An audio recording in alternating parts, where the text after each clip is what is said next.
নিঃস্বার্থ ভালোবাসা হয়তো একেই কয়।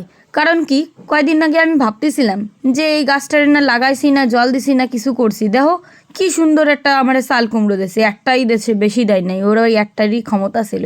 কারণ আমি ওটা যত্ন করি নাই, তো কী জন্য যত্ন করি নি, চাল কুমড়ো আমার আবার বালঠায় না।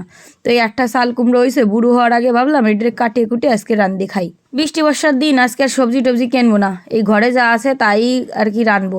ওই জন্য গাছের তে চাল কুমড়োটা ছিঁড়ে নিছি। আর রাত্রিবেলায় এত পরিমাণে বৃষ্টি হয়েছে, আমাকে ঘরের কান্দা অবধি জল চলে আইছে।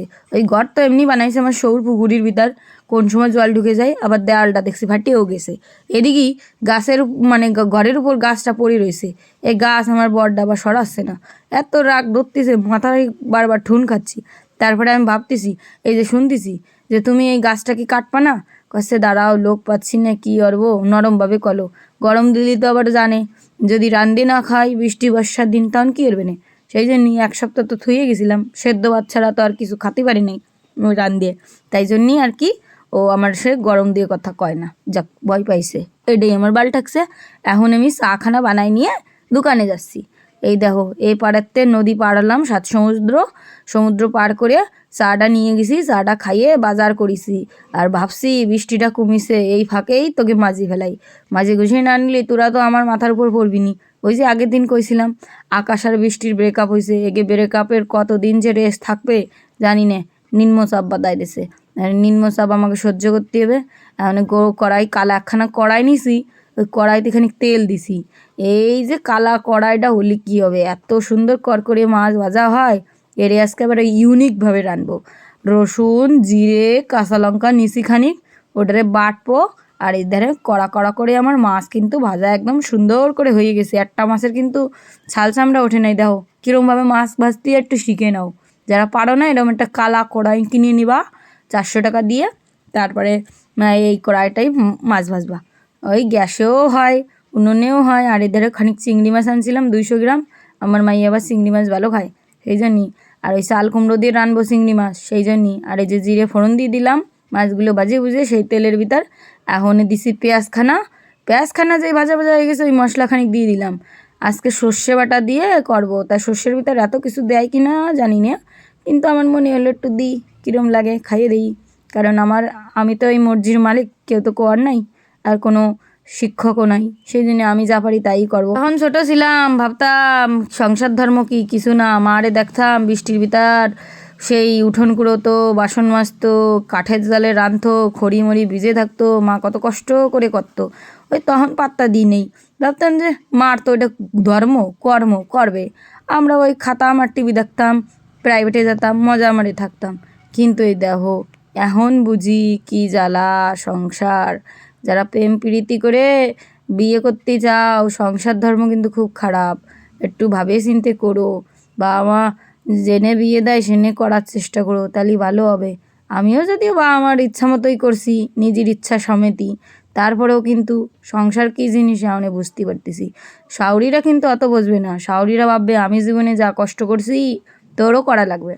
আর তাই জন্যই মারা আবার তা ভাবে না, সব মারাই শাউরিরাও মা হয়, মারাও শাউরি হয়, মানে সবার কথাই করছি, কেউ আবার খারাপ পাই না।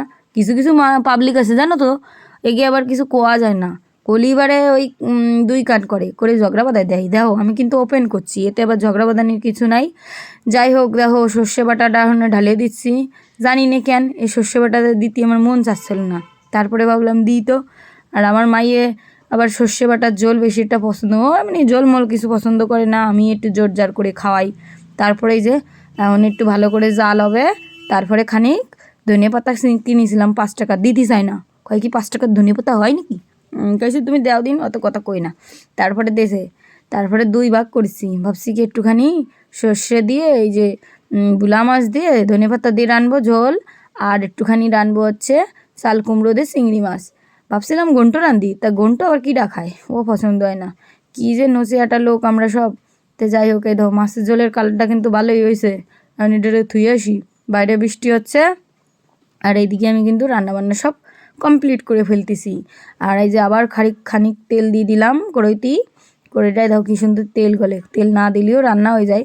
তারপরে আমি আবার বেশি উস্তাদ তো একটু বেশিই দিয়ে ফেলাইছি। তেলটারে ভালো করে নাড়িয়ে সারিয়ে এখন আমি ওই যে যা কাটিয়ে রাখছিলাম, বেশি কাটিনি, অর্ধেক কাটছি আর অর্ধেক থুয়ে দিছি, ওইটা বসে আমার বান্ধবীরই দেবো, কারণ অত খাওয়া যায় নাকি। আর চাল কুমড়ো আমার ওইসব বালটাই না, তাই একটা ফল দেশে নিঃস্বার্থভাবে, তাই ভাবলাম তুই যখন নিঃস্বার্থভাবে দিছিস তো তার নিঃস্বার্থভাবেই খাই ফেলাই দিই। তো অল্প একটু রাঁধতেছি আর কি, দিয়ে দিলাম একটু নুন। এই যে বাঙাল বাড়ির রান্না তো সব থেকে সোজা, অত মশলাপাতি আমরা খাই না, আমরা এমনি লঙ্কা চিড়ে দিয়ে হলুদ নুন দিয়ে যা রানবো মানুষ খাতি খাতি থাই যাবে। চিংড়ি মাছগুলো আবার পরে দেবো কেন, ভাবলাম দিয়ে থুয়ে দিন, অত ঝামেলার ভিতর কিটা যাবে, সেই জন্যই সব একবারে দিয়ে নুন টুন হলুদ টুলুদ দিয়ে মানে ভাজবো। এর আবার না বেশি করে না ভাজলে আমার আবার একটু কেমন যেন বুনো গন্ধ করে, সবজি মোটে খাওয়া শিখতে পারিনি। বা আমার সারা জীবন মাছের ঝোল মাংস এইসব খাওয়াই বড় করছে, তো সবজি খাওয়াটা ভালো শিখতে পারি নেই কী কব আর। যাই হোক, এই দাও নুন হলুদ দিয়ে ভালো করে ভাজতেছি, ভাজা ভাজা হয়ে গেছে। 4-5টা কাঁচা লঙ্কা চিড়ে এর ভিতর দিয়ে দিলাম। এখন কাঁচা লঙ্কা দিয়ে ভালো করে মুজিয়ে কষে নেব, মশলা ছাড়াই কষবো। হাঁড়িতে খানিক জল দিয়ে উঠায়ে এই যে দিয়ে দিলাম। এখন ভালো করে সেদ্ধ হতে থাক, তারপরে গিয়ে তোরে আমি ঢাকনা দিয়ে ঢাকি দেবানি। তো এই যে ঢাকনা দিয়ে ঢাকে দেওয়ার পর কড়াইতে নামাইছি, মানে কড়াইতে আবার খানিক তেল চাচ্ছে, ওর আবার হচ্ছে না। আমি বলছি ঠিক আছে দাঁড়া, তোরে দিচ্ছি তেল। তারপরে যে একটুখানি দিতে যায় আর একটু বেশি পড়ে গেছে, ওরে বাবা কতখানি পড়ে গেলি। এই যে বোতলটায় আজকে তেল ডালতে পারিনি, ড্রাম দিয়ে দিচ্ছিলাম, ওই জন্য একটু বেশি পড়ে গেলো। যাই হোক, তেল খাওয়া তো বেশি ভালো না, কত হিসেব করতে চাই কিন্তু হিসেব আর হয় না। এইগুলো শাওরিকির সাথে থাকলে পরে আমার ধরাই দিত, কিন্তু এখন তো ধরানির মানুষ নাই, নিজেতেই বুঝি আর ভাবি আরে কী করলাম। যাই হোক, তেল বেশি দেওয়া হয়ে গেছে, তেলের ভিতরে এখনই ভাবতেছি কী দেবো।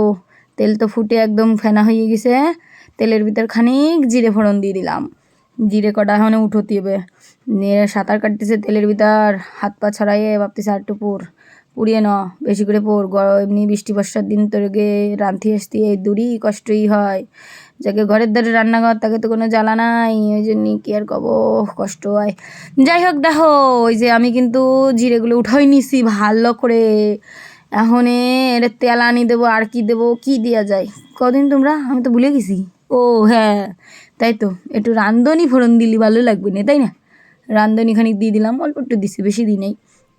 তাহলে রাঁধুনি কানা দিয়ে একটু নড়াই সড়াই নিচ্ছি, নেওয়ার পরে ওই যে তেলানি দিয়ে দিলাম তরকারিটা। দেওয়ার পরে ভাবতেছি কটা ধনে পাতা রয়েছে, ওরে বাবা জল দিয়ে শুকোই গেছি, এত শুকোনির কী দরকার ছিল, ওই যে কাঠের জাল বুঝি নেই, তো একবার ধরাই নিয়েছি খড়ি মড়ি দিয়ে তপ করে ধরতেছে। আর আমার উনুনে কিন্তু জল ওঠে নাই, কি ভালো, আমি ভাবতেছি ওরে ঠাকুর। আর ওই ধারে গ্যাসে রাঁধতে চাইছিলাম, কিন্তু ঘরের বাতার এত অন্ধকার, ইচ্ছে করে না, অন্ধকারে কিছু দেখতে পারি না। দেখো কী সুন্দর একটা কালার হয়েছে, এই যে বাঙাল বাড়ির রান্না, একদম তেল মশলা ছাড়া। আর এদিকে দেখছি কি, আমাকে বাড়ি ওই যে গাছটা পড়েছিল ঘরের উপর, সেই গাছটা কাটার জন্য কিন্তু লোক চলে আইছে, ভালোই হয়েছে, জ্বালা তো গেছে। তা আমি করছি কি ভালো রে কাটি দিয়ে একটু বড় রাইও, সব কিন্তু উই পোকা ধরে যাচ্ছে।